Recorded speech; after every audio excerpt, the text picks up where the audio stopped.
بسم اللہ الرحمن الرحیم۔ السلام علیکم۔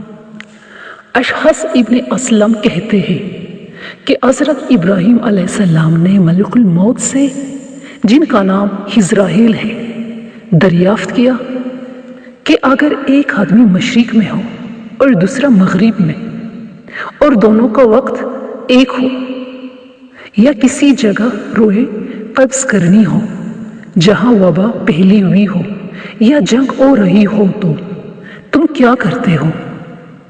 انہوں نے کہا کہ اللہ کے حکم سے روحوں کو بلاتا ہوں اور وہ میری انگلیوں کے درمیان سما جاتی ہے تو میں انہیں قبض کر لیتا ہوں۔